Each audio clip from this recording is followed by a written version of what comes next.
Muhammad Hatta sebenarnya lahir dengan nama Muhammad Attar pada tanggal 12 Agustus di tahun 1902 di Fort de Kock atau saat ini bernama Bukit Tinggi.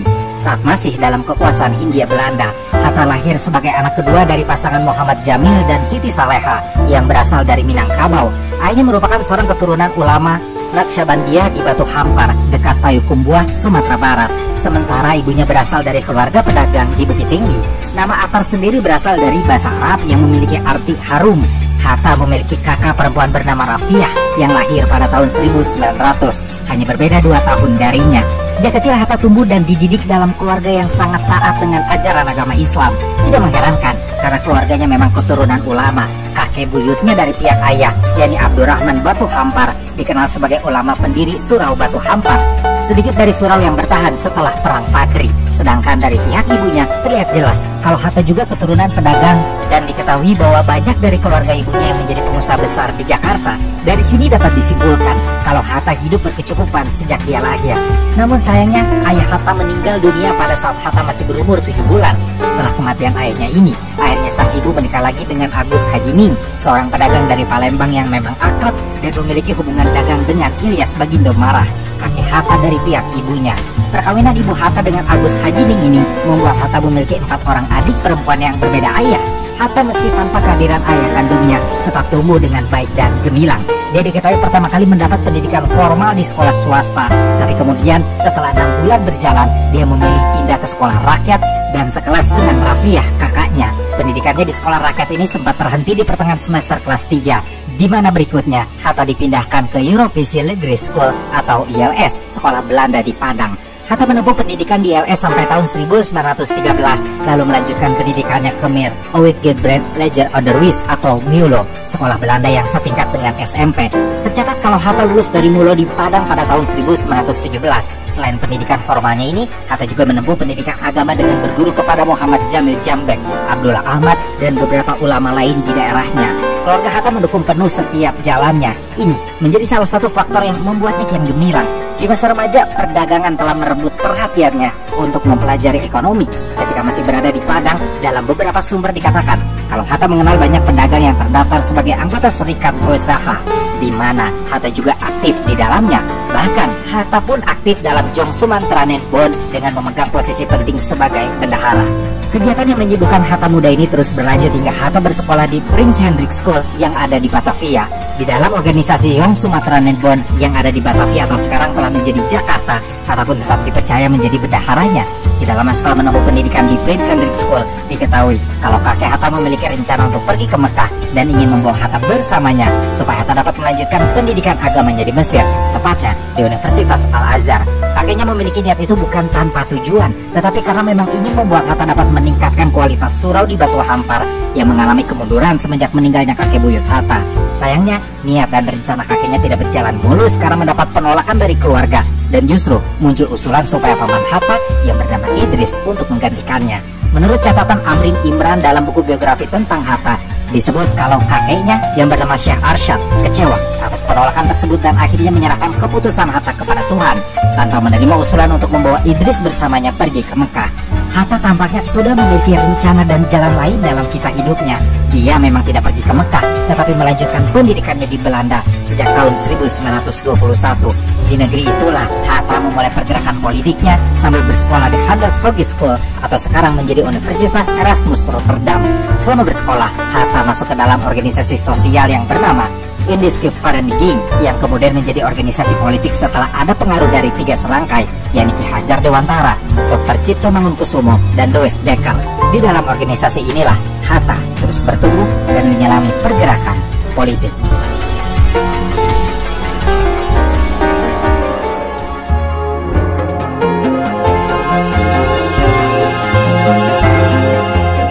Pada tahun 1923, Hatta ditunjuk sebagai bendahara organisasi dan diberi kewenangan untuk mengelola majalah Hindia Putra yang kemudian berganti nama menjadi Indonesia Merdeka.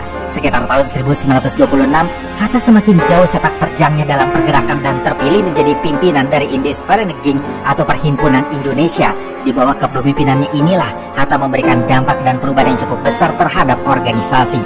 Perhimpunan Indonesia semenjak dalam kendali Hatta lebih banyak memperhatikan perkembangan pergerakan di Indonesia dengan memberikan banyak komentar serta ulasan di media massa di Indonesia. Setahun kemudian, ketika jabatannya harusnya berganti, tetapi Hatta kembali dipercaya untuk memegang jabatan ketua tersebut setelah pemilihan dan terus berada di posisinya sampai tahun 1930. Dalam catatan yang lain, pada bulan Desember 1926 diketahui kalau Samuel dari organisasi PKI datang menemui Hatta untuk menawarkan posisi pimpinan pergerakan nasional secara umum kepada Perhimpunan Indonesia. Selain itu, Hatta dan Samuel juga diketahui membuat suatu perjanjian yang dikenal dengan nama Konvensi Samuel-Hatta. Sebuah perjanjian yang kemudian menjadi alasan pemerintah Belanda ingin menangkap Hatta karena dianggap terlibat dengan komunis. Padahal waktu itu sebenarnya Hatta belum menyetujui paham komunis. Dari sini, suasana menjadi cukup keruh, terlebih setelah Stalin membatalkan keinginan Samuel untuk bekerja sama dengan Hatta, sehingga hubungan Hatta dengan komunisme pun mulai memburuk. Sikap Hatta yang tidak menyukai komunisme ini membuatnya ditentang oleh anggota Perhimpunan Indonesia yang saat itu sudah dikuasai oleh komunis. Situasi terus memburuk, terlebih di tahun 1927 ketika Hatta menghadiri sidang Liga Menentang Imperialisme, Penindasan Kolonial, dan untuk Kemerdekaan Nasional yang berlangsung di Frankfurt, Jerman. Sidang ini menjadi titik balik penting dalam pandangan politik Hatta, terutama terhadap komunisme.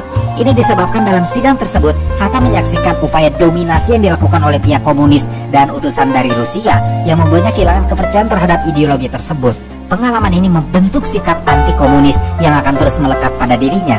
Di saat yang hampir bersamaan, majalah Indonesia Merdeka milik Perhimpunan Indonesia yang masih dikuasai oleh Hatta akhirnya berhasil masuk ke Indonesia melalui jalur penyelundupan. Penyelundupan itu bisa terjadi berkat didukung situasi politik di Hindia Belanda saat itu, di mana pihak kepolisian Hindia Belanda sedang sibuk melakukan penggeledahan terhadap tokoh-tokoh pergerakan yang dicurigai, sehingga celah penyelundupan terbuka lebar. Sayangnya setelah keberhasilan penyelundupan tersebut, pada tanggal 25 September 1927, Hatta bersama Ali Sastro Amijojo, Nazir Datuk Pamujan, dan Abdul Majid Jojo Adiningrat ditangkap oleh pemerintah Belanda dengan didasari oleh tuduhan serius, yaitu keterlibatan mereka dengan partai terlarang yang dikaitkan dengan Samuel yang berpartisipasi dalam pemberontakan PKI di tahun 1926 hingga 1927 di Indonesia, serta ditambah dengan tuduhan penghasutan terhadap kerajaan Belanda. Akibatnya, Hatta dijatuhi hukuman 3 tahun penjara dan ditahan di penjara Rotterdam. Selain 2 tuduhan tadi, Hatta sendiri dituduh ingin melarikan diri, sebuah tuduhan yang muncul di tengah aktivitasnya memperkenalkan Indonesia ke berbagai kota di Eropa, sehingga dia sengaja mempercepat kepulangannya setelah mendengar kabar tersebut. Namun perlu diketahui bahwa tindakan yang dilakukan Hatta bukan karena dia takut, melainkan Hatta telah mempersiapkan rencananya sendiri. Dihadapkan pada tuduhan-tuduhan serius yang mengaitkan namanya, Hatta menunjukkan keberanian dan ketegasannya dengan lantang menolak semua tuduhan melalui pidatonya yang terkenal, yaitu Indonesia Merdeka atau Indonesia Freed, yang disampaikan pada sidang kedua pengadilannya pada tanggal 22 Maret 1928. Pidatonya itu bukan hanya sekedar pidato pembelaan diri, tetapi juga menjadi manifesto perjuangan kemerdekaan Indonesia yang isinya berhasil dia selundupkan dan disebarkan di kalangan pergerakan di tanah air. Dalam proses hukum yang tengah dihadapinya tersebut, Hatta pun akhirnya mendapatkan dukungan kuat dari 3 pengacara Belanda. Salah satunya adalah pengacara bernama J.E.W. Duyss, seorang anggota parlemen yang menaruh simpati terhadap perjuangan Hatta.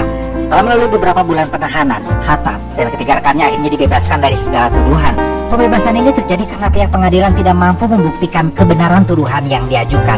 Setelah pembebasan, kemudian di tahun 1931, Hatta memutuskan untuk mengundurkan diri dari jabatannya sebagai Ketua Perhimpunan Indonesia.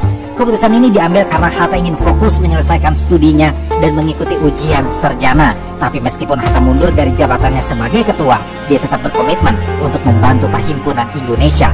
Dengan mundurnya Hatta, sebenarnya di Perhimpunan Indonesia akhirnya terjadi kekosongan kepemimpinan yang justru dimanfaatkan oleh pihak komunis. Perhimpunan Indonesia kemudian berada di bawah pengaruh dan arahan Partai Komunis Belanda dan Moskow. Perubahan ini memicu konflik dengan Hatta yang memuncak setelah tahun 1921, sehingga Perhimpunan Indonesia akhirnya mengeluarkan kecaman keras terhadap kebijakan Hatta dan mengeluarkannya dari organisasi. Selain itu, Perhimpunan Indonesia di Belanda juga mengecam sikap Hatta dan Sujadi yang secara terbuka terus mengkritik organisasi tersebut. Akibatnya, hubungan Hatta dan Perhimpunan Indonesia pun semakin memburuk dan organisasi tersebut mengambil sikap tegas terhadap keduanya. Pada bulan Desember 1931, terjadi perpecahan dalam Perhimpunan Indonesia yang dipicu oleh dominasi kelompok komunis. Para pengikut setia Hatta kemudian membentuk gerakan tandingan yang dikenal sebagai Gerakan Merdeka, yang kemudian berganti nama menjadi Pendidikan Nasional Indonesia atau PNI baru. Langkah ini mendorong Hatta dan Sultan Syahrir yang saat itu masih menempuh pendidikan di Belanda untuk mengambil tindakan nyata dalam mempersiapkan kepemimpinan di tanah air. Hatta yang menyadari betapa pentingnya pendidikan formal merasa perlu menyelesaikan studinya terlebih dahulu. Oleh karena itu, Syahrir yang memutuskan untuk kembali ke Indonesia lebih awal, akhirnya memimpin PNI baru. Rencana ini disusun dengan harapan bahwa setelah Hatta menyelesaikan studinya dan kembali pada tahun 1931, maka Syahrir dapat melanjutkan pendidikannya di Belanda. Posisinya digantikan oleh Hatta. Setelah Hatta kembali dari Belanda, dia mendapat tawaran dari Partai Sosialis Merdeka, Socialistische Party, yang disingkat sebagai OSP, untuk menjadi anggota parlemen Belanda. Tawaran ini segera menjadi perbincangan panas di Indonesia, mengingat sikap Hatta yang selama ini dikenal menolak kerjasama dengan pemerintah kolonial. Pada tanggal 6 Desember 1932, diketahui bahwa OSP mengirimkan telegram kepadanya menyatakan kesediaannya menerima percalonan sebagai anggota parlemen. Namun sebenarnya, Hatta justru menolak tawaran tersebut karena dia berpendirian bahwa perjuangan harus dilakukan di Indonesia, bukan di parlemen Belanda. Masalahnya, rumor yang tersebar di Indonesia justru menyebutkan bahwa Hatta menerima tawaran tersebut, sehingga menimbulkan kesalahpahaman di antara berbagai pihak.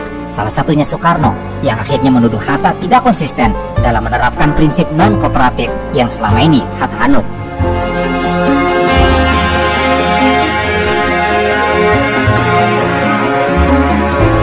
Masalah bergejolak ketika Hatta tiba di Indonesia. Seharusnya dalam rencana yang ada, jika Hatta pulang ke Indonesia, maka Sultan Syahrir yang akan kembali ke Belanda untuk melanjutkan pendidikannya. Sayangnya mereka tidak dapat mewujudkan rencana itu karena keduanya lebih dulu ditangkap oleh pemerintah kolonial Belanda pada tanggal 25 Februari di tahun 1934. Mereka berdua kemudian diasingkan ke Bovendigul, sebuah kamp tahanan politik di Papua yang dikenal dengan kondisi keras dan penuh penderitaan bagi para tahanan. Selama masa pembuangan di Digul, diketahui kalau Hatta masih aktif menulis untuk berbagai media di Indonesia, terutama untuk surat kabar di Jakarta dan beberapa majalah di Medan. Namun, artikel-artikel yang ditulis Hatta tidak terlalu berbau politis. Dia justru menuliskan hal-hal yang sifatnya analitis dan edukatif. Hatta lebih fokus mengupas berbagai persoalan sosial, ekonomi, dan politik dengan pendekatan yang mendalam. Salah satu topik yang dibahasnya adalah dinamika kekuasaan di kawasan Pasifik, yang saat itu menjadi pusat perhatian akibat meningkatnya ketegangan geopolitik di antara negara-negara besar. Selama diasingkan di Bovendigul, diketahui kalau Hatta membawa serta semua buku-bukunya, menjadikannya sebagai teman setia dalam keterasingan. Hatta sangat disiplin dalam mengatur waktunya sehari-hari, terutama saat dia membaca, karena Hatta tidak pernah ingin diganggu oleh siapapun saat dia sibuk tenggelam dalam buku-bukunya. Sikapnya yang serius dan tertutup ini terkadang membuat beberapa kawannya menganggap kalau Hatta adalah orang yang sombong, meskipun sebenarnya itu hanyalah bentuk ketekunan Hatta yang ingin terus memperdalam ilmu pengetahuan yang ia miliki. Lagi pula, Hatta tetap punya waktu bersosialisasi dan memperdulikan kawan-kawannya yang sesama tahanan politik. Meskipun Hatta sendiri selama di pengasingan hidup dalam keterbatasan, dia tetap memperhatikan kondisi rekan-rekannya yang mengalami kesulitan. Hatta tetap teguh menolak bekerja sama dengan Belanda ketika pemerintah kolonial menawarkan pekerjaan untuk memberantas malaria dengan imbalan gaji sebesar 7,50 gulden per bulan kepada Hatta. Dia dengan tegas menolak. Akibatnya Hatta hanya menerima gaji sebesar 2,50 gulden saja per bulan. Pendapatan yang sangat kecil, tapi masih selalu dia bagi dengan kawan-kawan tahanan yang lebih membutuhkan. Hatta selama menjadi tahanan politik terus berupaya memanfaatkan waktunya dengan kegiatan-kegiatan yang sangat bermanfaat. Selain bercocok tanam untuk memenuhi kebutuhan sehari-harinya, Hatta juga menyelenggarakan kursus untuk para tahanan lain yang bertujuan untuk meningkatkan pengetahuan serta keterampilan mereka, jadi tetap ikut berkembang meskipun berada dalam pengasingan. Suatu kali Hatta pernah menulis surat kepada kakak iparnya meminta agar dikirimkan alat-alat pertukangan seperti paku dan gergaji. Dalam surat itu pula Hatta menceritakan kondisi para tahanan yang hidup dalam keterasingan dan kesulitan. Surat ini tanpa sepengetahuan Hatta ternyata dikirimkan oleh kakak iparnya ke surat kabar pemandangan di Jakarta, yang kemudian dimuat dan menarik perhatian Menteri Jajahan Belanda saat itu, Hendrikus Collin. Setelah membaca isi surat tersebut, Collin merasa marah terhadap kebijakan pemerintah kolonialnya sendiri yang terasa sewenang-wenang dan segera mengutus Residen Ambon untuk menemui Hatta di Digul. Sebagai respon atas peristiwa ini, pemerintah kolonial memberikan sejumlah uang kepada Hatta sebagai bentuk perhatian terhadap kondisinya di pengasingan. Namun Hatta dengan tegas menolak bantuan tersebut. Dia menyatakan bahwa jika pemerintah ingin menambah bantuan bagi para tahanan, maka seharusnya bantuan itu diberikan kepada semua tahanan yang juga hidup dalam pengasingan, bukan hanya kepadanya. Setelah peristiwa ini, pada tahun 1937, Hatta menerima telegram yang memberitahukan bahwa dia akan dipindahkan dari Bovendigul ke Banda Nera di Kepulauan Banda Maluku. Pemindahan ini terjadi pada bulan Februari dan Hatta diberangkatkan bersama Sultan Syahrir. Sesampainya di Banda Nera, mereka menyewa sebuah rumah yang cukup besar dengan beberapa kamar serta satu ruangan luas. Ruangan besar tersebut dimanfaatkan Hatta sebagai tempat dia menyimpan koleksi bukunya, sekaligus sebagai ruang kerja untuk membaca dan menulis. Di Banda Nera, Hatta tetap menjalani kehidupannya yang kian produktif. Dia masih senang bercocok tanam sembari tetap aktif menulis untuk berbagai media, seperti koran Sintitpo yang dipimpin oleh Lim Kun Hian. Koran ini terbit dalam bahasa Belanda, dan Hatta menerima honorarium sebesar 75 gulden untuk tulisannya. Sayangnya Sintitpo berhenti terbit pada tahun 1938, sehingga Hatta melanjutkan aktivitas menulisnya di Nationale Kommentaren atau Komentar Nasional yang dipimpin oleh Samratulangi, serta kemudian di koran pemandangan di mana Hatta menerima honorarium sebesar 50 gulden per bulan untuk satu atau dua tulisannya. Pada suatu kesempatan, Hatta menerima tawaran dari Kiai Haji Mas Mansur untuk pindah ke Makassar, tetapi Hatta menolak tawaran tersebut dengan alasan bahwa kemanapun dia pindah, statusnya tetap akan sebagai tahanan politik.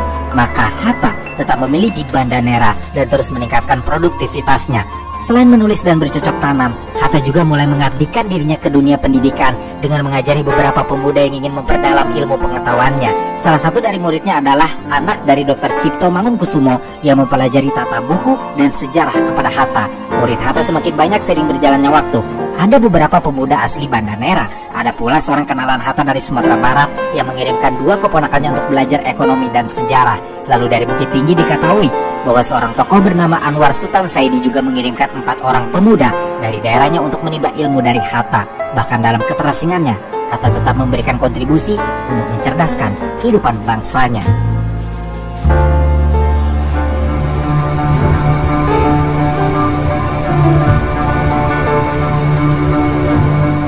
Pada tahun 1941, menjelang Perang Dunia II, Hatta menulis sebuah artikel di Surat Kabar Pemandangan. Dalam tulisannya tersebut, Hatta menegaskan bahwa rakyat Indonesia tidak seharusnya memihak salah satu kubu dalam konflik global yang sedang terjadi, baik kepada negara-negara barat maupun kepada fasisme Jepang. Hatta berpendapat bahwa Indonesia harus tetap menjaga posisi netral demi kepentingan nasionalnya sendiri. Namun ketika di tanggal 8 Desember 1941, serangan mendadak angkatan perang Jepang menghancurkan Pearl Harbor di Hawaii, akhirnya memicu perang Pasifik. Jepang akhirnya dapat menguasai berbagai wilayah di Asia Tenggara, termasuk Hindia Belanda.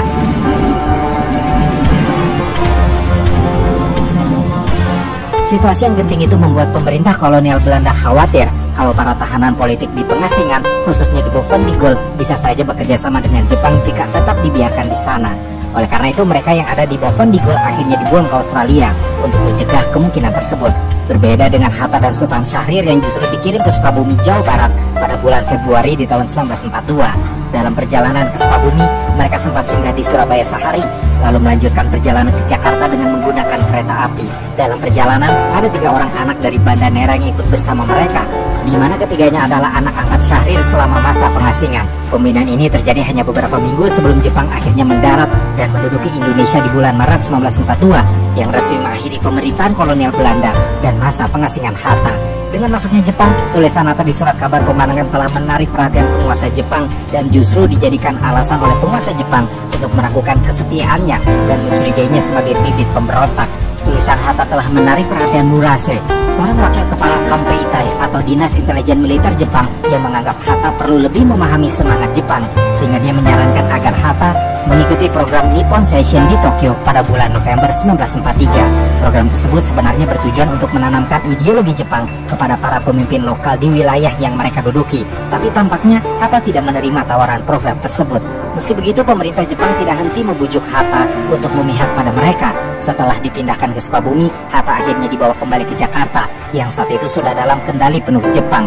Di sana dia bertemu dengan Mayor Jenderal Harada, seorang pejabat militer Jepang yang ingin mencoba kemungkinan kerjasama dengan para pemimpin Indonesia. Dalam pertemuan tersebut, Hatta langsung menanyakan apa sebenarnya tujuan Jepang datang ke Indonesia. Harada dengan terang-terangan langsung menawarkan posisi penting dalam pemerintahan Jepang kepada Hatta dengan harapan agar Hatta mau bekerja sama dalam mendukung kepentingan Jepang di tanah air. Namun, sikap Hatta masih sama. Dia dengan tegas menolak tawaran jabatan tersebut karena tidak ingin menjadi alat penjajah. Di sisi lain, Hatta sadar betul kalau menolak mentah-mentah kerjasama tersebut bisa berakibat buruk bagi perjuangan rakyat Indonesia. Maka Hatta mengambil jalan tengah yang dia rasa paling baik untuk perjuangan, yaitu dengan mengajukan dirinya sebagai penasihat. Jepang setuju dengan keinginan Hatta dan menunjuknya sebagai penasihat resmi, bahkan memberi Hatta sebuah kantor di Pegangsaan Timur, serta sebuah rumah di Orange Boulevard yang sekarang menjadi jalan di Ponorogo. Dalam menjalankan perannya sebagai penasihat ini, Hatta bekerja sama dengan sejumlah tokoh terkenal, baik dari kalangan pergerakan nasional maupun mereka yang sebelumnya bekerja sama dengan pemerintah kolonial Belanda.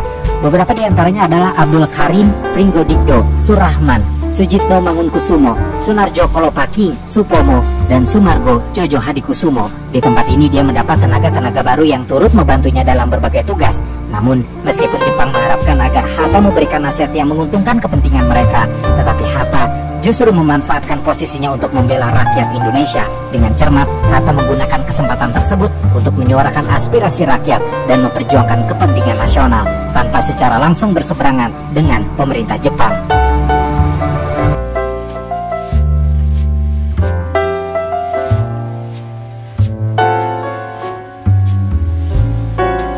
Kemerdekaan pada tanggal 22 Juni 1945, BPU PKI membentuk sebuah panitia kecil yang dikenal sebagai Panitia 9.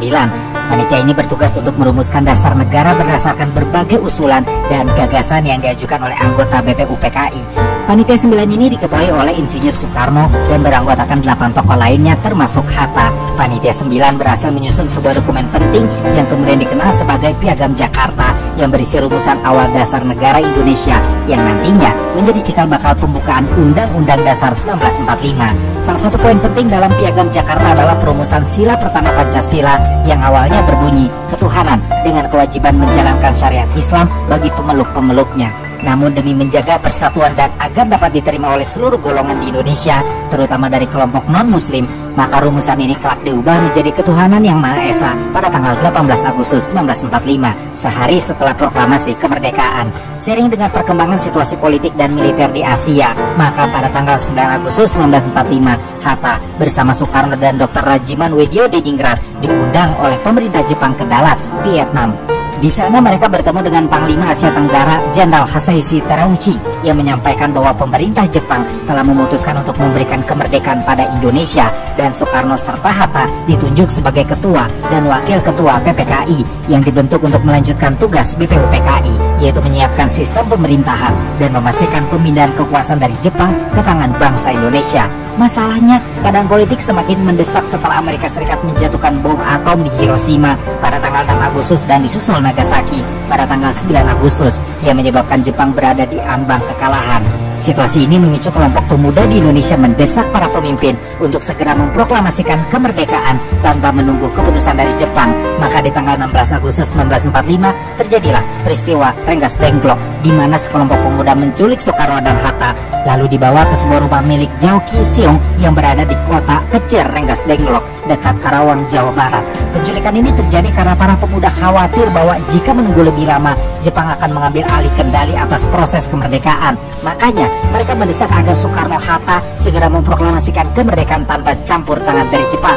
Meski di bawah desakan, tetapi Soekarno dan Hatta tetap berhati-hati karena menyadari bahwa deklarasi kemerdekaan harus dilakukan dengan dukungan yang kuat agar sah di mata rakyat dan dunia internasional. Mereka akhirnya berunding di Rengas Dengklok, lalu kemudian Soekarno dan Hatta dibawa kembali ke Jakarta pada malam harinya untuk mengadakan rapat darurat persiapan kemerdekaan di kediaman Laksamana Tadashi Maeda yang berlokasi di Jalan Imam Bonjol 1 Jakarta. Sebelum rapat, mereka sempat menemui Soma Buko atau Kepala Pemerintah Umum Meijen Nishimura untuk mengetahui sikapnya mengenai pelaksanaan proklamasi kemerdekaan Indonesia. Pertemuan tersebut ternyata tidak menghasilkan tujuan yang sama, sehingga meyakinkan Soekarno dan Hatta untuk melaksanakan proklamasi kemerdekaan tanpa berkaitan dengan Jepang, sebab Jepang tampaknya tidak mau membantu atau memberikan kemerdekaan seperti janjinya. Setelah melewati berbagai pertimbangan dan dorongan dari berbagai pihak, akhirnya Soekarno dan Hatta memproklamasikan kemerdekaan Indonesia pada tanggal 17 Agustus 1945.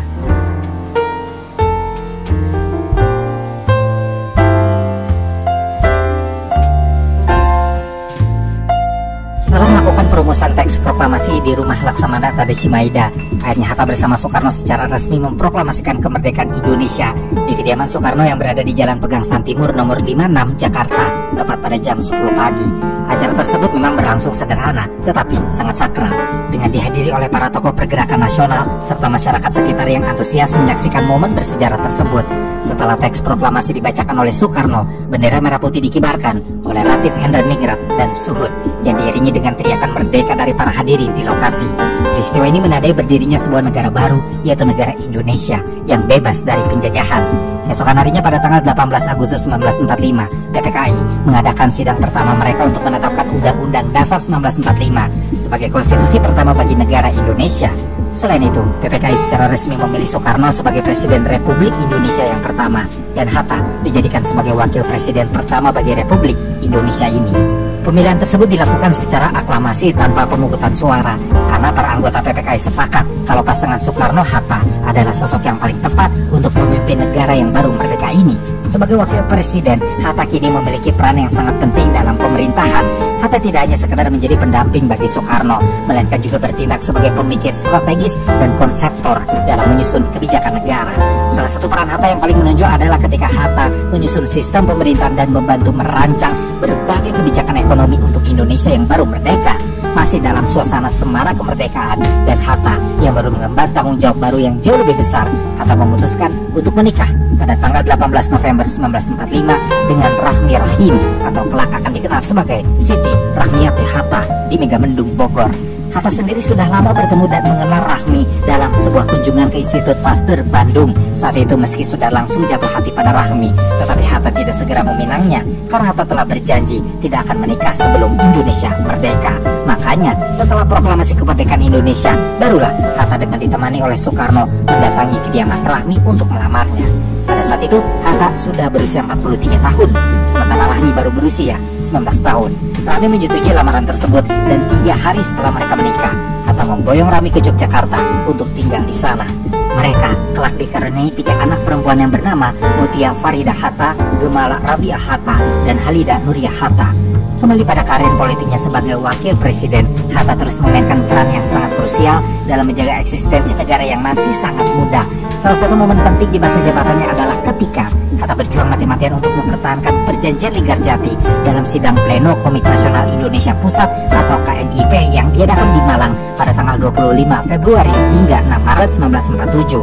Perjanjian Linggarjati sendiri merupakan kesepakatan yang ditandatangani antara Republik Indonesia dan Belanda pada tanggal 15 November 1946 yang disahkan pada 15 Desember 1946. Dalam perjanjian ini, Belanda mengakui secara de facto kekuasaan Republik Indonesia atas Jawa, Sumatera, dan Madura, serta berjanji untuk menarik pasukannya dari wilayah tersebut. Sebagai imbalannya, Indonesia setuju untuk membentuk negara Indonesia Serikat atau Republik Indonesia Serikat yang merupakan bagian dari persemakmuran Belanda sebelum akhir tahun 1949. Namun, perjanjian ini menuai banyak kritik di dalam negeri, terutama dari kelompok yang menganggapnya sebagai bentuk kompromi yang terlalu menguntungkan Belanda. Dalam sidang pleno KNIP di Malang, terjadi perdebatan sengit mengenai persetujuan perjanjian tersebut. Banyak anggota KNIP yang menolak perjanjian Linggarjati karena mereka melihatnya sebagai bentuk kelemahan pemerintah dalam menghadapi Belanda. Mereka khawatir bahwa perjanjian ini justru akan mempersempit kedaulatan Indonesia. Namun, Hatta memiliki pandangan lain. Dia memahami betapa pentingnya perjanjian Linggarjati tersebut sebagai langkah diplomatik untuk menjaga eksistensi Republik Indonesia di tengah tekanan internasional dan ancaman militer Belanda, sehingga Hatta dengan tegas terus membela perjanjian tersebut. Dalam sidang, Hatta dengan nada sangat marah dan penuh semangat terus memberikan argumentasi bahwa Linggarjati adalah satu-satunya jalan sementara untuk menyelamatkan Republik Indonesia dari serangan militer Belanda yang lebih besar. Hatta pun menjelaskan kalau perjanjian tersebut ditolak, Belanda semakin memiliki alasan untuk melancarkan agresi militernya yang pada saat itu hampir tidak mungkin dihadapi oleh Indonesia yang masih lemah secara militer dan ekonomi. Setelah diskusi dan pertimbangan yang cukup panjang, Hatta akhirnya berhasil meyakinkan sebagian besar anggota KNIP untuk percaya pada idenya, sehingga ketika sidang KNIP berakhir di tanggal 6 Maret 1947, hasilnya adalah KNIP menerima perjanjian Linggarjati tersebut. Keputusan ini menjadi kemenangan bagi diplomasi Indonesia, meskipun akhirnya Belanda tetap mengkhianati perjanjian tersebut dengan melancarkan agresi militer Belanda 1 pada tanggal 21 Juli 1947. Serangan besar-besaran yang dilakukan Belanda ini terjadi sangat tiba-tiba tanpa deklarasi perang sebelumnya. di mana Belanda bertujuan untuk merebut kembali wilayah-wilayah yang sebelumnya telah diakui sebagai bagian dari Republik Indonesia melalui perjanjian Linggarjati. Dikarenakan mendapat serangan dadakan, Indonesia tidak siap dan menyebabkan banyak wilayah strategis akhirnya jatuh lagi ke tangan Belanda. Dalam situasi genting tersebut, Hatta yang sedang berada di Pematang Siantar berhasil meloloskan diri dari kepungan pasukan Belanda yang berusaha menangkapnya. Dia bersama Gubernur Sumatera, yakni Tai Hasan, bergerak menuju Bukit Tinggi yang sedang dijadikan pusat pemerintahan darurat di Sumatera. Sebelumnya, Hatta baru saja menghadiri Kongres Koperasi 1 di Tasikmalaya pada tanggal 12 Juli 1947 untuk membicarakan pentingnya koperasi sebagai pilar ekonomi rakyat yang berlandaskan gotong royong. Hatta meyakini bahwa koperasi adalah solusi bagi perekonomian rakyat kecil yang selama ini mengalami kesulitan akibat eksploitasi kolonial dan dominasi ekonomi kapitalis. Maksudnya, dalam keyakinan dan pandangan Hatta, ekonomi harus berbasis pada kerjasama dan kebersamaan, bukan monopoli atau kapitalisme yang merugikan rakyat kecil. Tanggal di mana kongres pertama tersebut dilaksanakan kelak akan ditetapkan sebagai Hari Koperasi Nasional. Lalu 6 tahun kemudian, di tanggal dan bulan yang sama, tepatnya pada tahun 1953, diadakan Kongres Koperasi 2 di Bandung. Dan dalam kongres kali ini, Hatta mendapatkan penghormatan besar atas dedikasinya dalam memajukan koperasi di Indonesia. Para anggota kongres secara resmi menjadikannya sebagai Bapak Koperasi Indonesia sebagai bentuk pengakuan atas gagasannya yang menjadikan koperasi sebagai bagian integral dari pembangunan ekonomi nasional. Kembali pada perannya sebagai Wakil Presiden, Hatta terus berjuang di jalur diplomasi untuk mempertahankan kelangsungan Indonesia. Dia bahkan terlibat dalam perundingan perjanjian Renville yang ditandatangani pada tanggal 17 Januari 1948 di atas kapal perang USS Renville milik Amerika Serikat yang berlabuh di Teluk Jakarta. Dalam perjanjian tersebut dibuat jelas kalau wilayah Indonesia semakin sempit karena Indonesia harus mengakui garis Van Mook, yang ini artinya banyak wilayah harus diserahkan ke Belanda. Perjanjian Renville tersebut sebenarnya merupakan tanggung jawab Kabinet Amir Syarifuddin yang kemudian dianggap terlalu kompromis terhadap Belanda sehingga kehilangan dukungan dari masyarakat serta para pemimpin lainnya. Kabinet Amir Syarifuddin pun jatuh dan digantikan oleh Kabinet Hatta pada tanggal 29 Januari 1948. Dalam kabinet Hatta tersebut, Hatta ditunjuk untuk menjabat sebagai Perdana Menteri sekaligus Menteri Pertahanan. Di tengah kepemimpinannya ini, suasana negeri makin bergejolak hampir tidak terkendali. Terlebih pada bulan September 1948 terjadi pemberontakan PKI Madiun yang dipimpin oleh Musso. Pemberontakan ini jelas mengancam kestabilan negara yang masih sangat muda karena PKI mencoba merebut kekuasaan dengan mendirikan pemerintahan sendiri di Madiun. Hatta yang memimpin saat itu segera bertindak cepat dengan memerintahkan pengiriman pasukan TNI untuk menumpas pemberontakan dengan menangkap bahkan membunuh para pemimpinnya termasuk Musso. Namun ketika baru saja selesai mengatasi pemberontakan, Indonesia kembali menghadapi ancaman dari agresi Belanda II pada tanggal 19 Desember 1948 dengan menyerang ibu kota yang saat itu berlokasi di Yogyakarta. Ketidakpastian militer Indonesia membuat Belanda berhasil menduduki Yogyakarta dan menangkap para pemimpin utama Indonesia termasuk Hatta dan Soekarno yang langsung dibawa oleh tentara Belanda untuk diasingkan ke Menumbing Bangkai yang merupakan lokasi terpencil. Di tengah kondisi pengasingan tersebut, Hatta tetap mengikuti perkembangan politik dan terus menjaga semangat perjuangan Republik. Kegiatan diplomasi internasional pun tetap berjalan. Salah satunya adalah keterlibatan Hatta dalam perundingan yang dimediasi oleh Komisi 3 Negara atau KTN di Kaliurang untuk mencari solusi damai antara Indonesia dan Belanda. KTN ini terdiri dari wakilan dari 3 negara, yakni Australia yang diwakili oleh Richard Kirby dan Chridley, lalu Amerika Serikat yang diwakili oleh Frank Graham dan Cochrane, serta Belgia yang diwakili oleh Paul van Zielen. Hatta sendiri menjadi bagian dari perundingan sebagai penasehat yang memberikan pandangan strategis dalam negosiasi yang pada akhirnya berkontribusi pada upaya penyelesaian konflik dengan Belanda melalui perundingan Romroyen di tahun berikutnya.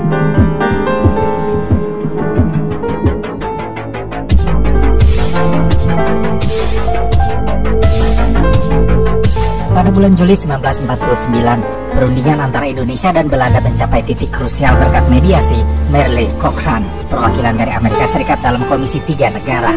Keberhasilan diplomasi ini membuka jalan bagi diadakannya konferensi meja bundar atau KMB di Den Haag, Belanda yang dimulai pada tanggal 23 Agustus di tahun 1949 dan berlangsung selama 3 bulan lamanya. Dalam konferensi tersebut, Republik Indonesia yang dipimpin oleh Hatta berunding dengan pihak Belanda yang dipimpin oleh Perdana Menteri Willem Drees serta delegasi dari negara-negara bagian Indonesia yang telah dibentuk oleh Belanda dalam sistem Republik Indonesia Serikat atau RIS sebagai bagian dari strategi federalismenya. Bangsa Indonesia dan bangsa Belanda kedua-duanya akan memperoleh bahagianya. Anak cucu kita, angkatan kemudian akan berterima kasih pada kita. Moga-moga Tuhan Yang Maha Kuasa memberkati pekerjaan kita pada konferensi meja bundar ini. Sekianlah dan terima kasih.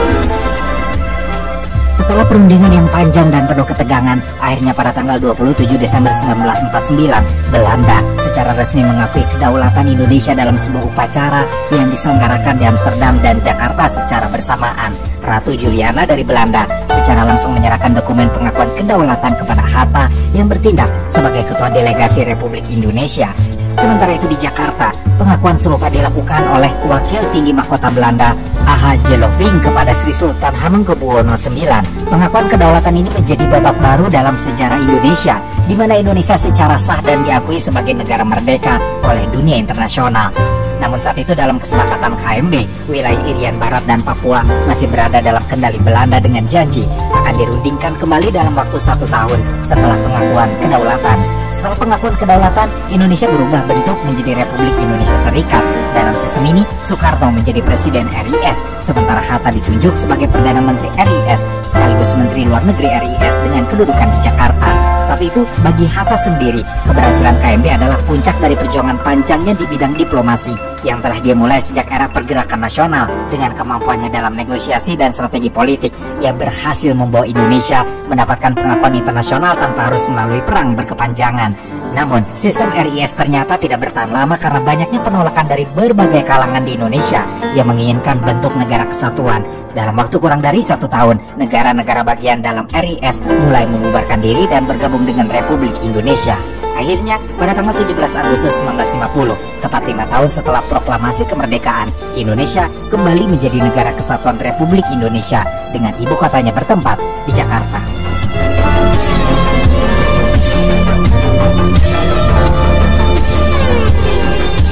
Setelah perubahan ini, Muhammad Natsir diangkat sebagai Perdana Menteri NKRI, sementara Hatta kembali menjabat sebagai Wakil Presiden Republik Indonesia dan berkantor di Jalan Medan Merdeka Selatan nomor 13, Jakarta.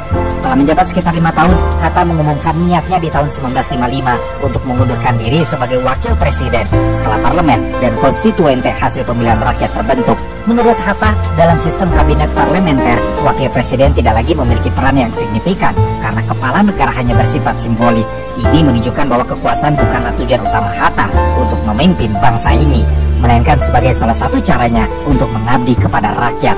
Makanya, ketika melihat bahwa posisinya tidak lagi memiliki peran nyata, dia memilih mengundurkan diri. Keputusan ini bukanlah sesuatu yang mendadak. Hatta sudah lama merasa bahwa sistem pemerintahan di Indonesia semakin berpusat pada kekuasaan Soekarno yang mulai condong ke arah otoritarianisme. Dia percaya bahwa demokrasi parlementer harus dijalankan dengan baik dan perannya sebagai wakil presiden sudah tidak lagi diperlukan dalam sistem tersebut. Maka, pada tanggal 20 Juli 1956, Hatta mengirimkan surat resmi kepada Ketua DPR yang dijabat oleh Sartono yang isinya merupakan pengumuman rencananya untuk mengundurkan diri. Namun, DPR menolak secara halus permintaan tersebut dengan cara mendiamkan surat itu tanpa tanggapan resmi. Hatta tetap teguh pada pendiriannya dan pada tanggal 23 November 1956, dia mengirimkan surat susulan menegaskan kembali niatnya untuk berhenti sebagai wakil presiden tepat pada tanggal 1 Desember 1956.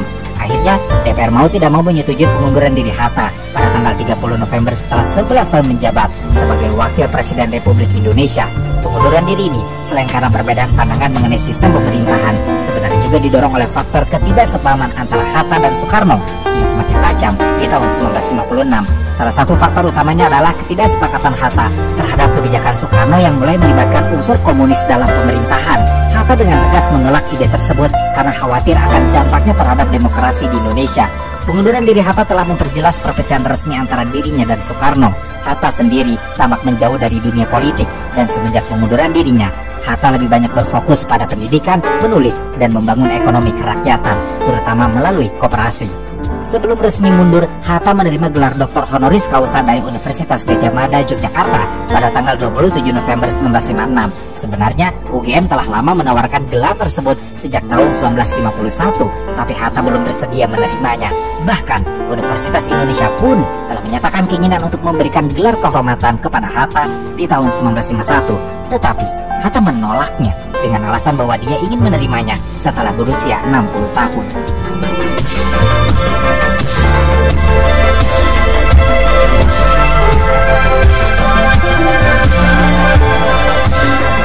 Setelah resmi mundur dari jabatannya sebagai wakil presiden pada tanggal 1 Desember 1956, pengunduran diri Hatta disahkan melalui keputusan Presiden RI nomor 13 tahun 1957 pada 5 Februari 1957. Setelah pensiun, Hatta dan keluarganya berpindah rumah dari Jalan Medan Merdeka Selatan 13 ke Jalan Diponegoro 57, Jakarta. Dia menjalani kehidupan yang lebih sederhana dan tenang, jauh dari hiruk-pikuk politik pemerintahan. Hatta tidak pernah menyesali keputusannya untuk mundur. Sebaliknya, ia merasa lebih bebas dalam menjalankan prinsip-prinsipnya tanpa harus terikat oleh kepentingan politik tertentu. Kesehariannya banyak diisi dengan menulis buku dan mengajar. Ia tetap berkontribusi dalam dunia pemikiran ekonomi, sosial, dan politik, terutama melalui tulisan-tulisannya yang banyak membahas konsep ekonomi kerakyatan dan koperasi. Meski tidak lagi menjabat sebagai wakil presiden, reputasi dan wibawa Hatta tetap dihormati di dalam maupun luar negeri. Pada tahun 1957, dia menerima undangan dari pemerintah Republik Rakyat Cina atau RRC untuk berkunjung ke sana. Dalam kunjungan ini, dia mendapatkan sambutan luar biasa yang umumnya hanya diberikan kepada seorang kepala negara. Perdana Menteri Zhou Enlai sendiri turun langsung untuk menyambutnya, menunjukkan betapa besar penghormatan rakyat Tiongkok terhadapnya. Mereka tetap menganggap Hatta sebagai a great son of his country, atau putra hebat dari negerinya. Seiring bertambahnya usia, kesehatan Hatta mulai menurun. Pada tahun 1963, dia pertama kali jatuh sakit dan harus mendapatkan perawatan di Stockholm, Swedia. Atas perintah Presiden Soekarno, dia dikirim ke Swedia dengan biaya negara karena fasilitas medis di sana lebih lengkap dibandingkan dengan yang ada di Indonesia. Begitu pulih dari sakitnya, Hatta terus memberikan kontribusi dalam berbagai upaya pembangunan bangsa. Salah satu langkah besarnya adalah keterlibatannya memberantas korupsi. Setelah Soekarno lengser dari jabatannya dan digantikan oleh Soeharto, pada tanggal 31 Januari 1970, Soeharto membentuk Komisi 4 melalui keputusan Presiden nomor 12 tahun 1970. Komisi ini bertugas mengusut berbagai kasus korupsi di Indonesia, dan Hatta ditunjuk sebagai penasihat Presiden dalam pemberantasan korupsi sekaligus menjadi penasihat Komisi 4. Komisi ini dipimpin oleh Wilopo. Sayangnya upaya pemberantasan korupsi ini menemui hambatan besar. Secara kontroversial, Soeharto membubarkan komisi tersebut dan hanya mengizinkan mereka mengusut 2 kasus korupsi saja, sehingga langkah besar untuk memberantas korupsi terhambat. Di tengah kondisi politik yang semakin terkonsolidasi dalam kendali Orde Baru, Hatta tetap dihormati dan dipercaya menjadi anggota Dewan Penasihat Presiden. Lalu di tanggal 15 Agustus 1972, pemerintah Indonesia menganugerahinya penghargaan Bintang Republik Indonesia kelas 1 sebagai bentuk penghormatan atas jasanya bagi bangsa. Pada tahun yang sama, pemerintah Provinsi DKI Jakarta mengangkatnya sebagai warga utama ibu kota dan memberinya berbagai fasilitas, termasuk perbaikan jumlah uang pensiunnya serta penetapan rumahnya sebagai salah satu bangunan bersejarah di Jakarta. 3 tahun kemudian, tepatnya di tahun 1975, Hatta kembali berperan dalam penguatan nilai-nilai dasar negara dengan menjadi anggota Panitia 5 yang dibentuk untuk memberikan pemahaman yang lebih mendalam mengenai Pancasila sesuai dengan pemikiran dan semangat para penyusun Undang-Undang Dasar 1945. Hatta sendiri dipercaya untuk menjadi ketua dari Panitia 5 tersebut karena kontribusinya yang besar dalam perumusan dasar negara sejak awal kemerdekaan. Di tahun yang sama pula, UI akhirnya menganugerahkan gelar Dr. Honoris Causa sebagai tokoh proklamator setelah menunggu cukup lama. Gelar tersebut diberikan langsung oleh Rektor UI saat itu, yakni Mahar Marjono, dalam sebuah upacara resmi di Jakarta. Masih di era Orde Baru, meski pernah menjadi bagian dari pemerintahan, Hatta tetap berpegang teguh pada prinsip demokrasi dan konstitusi yang selama ini diyakininya. Maka pada tahun 1978, Hatta bersama Jenderal Abdul Haris Nasution mendirikan Yayasan Lembaga Kesadaran Berkonstitusi yang bertujuan untuk mengkritik penyalahgunaan Pancasila dan Undang-Undang 1945 oleh pemerintahan Orde Baru yang semakin otoriter di bawah kepemimpinan Soeharto.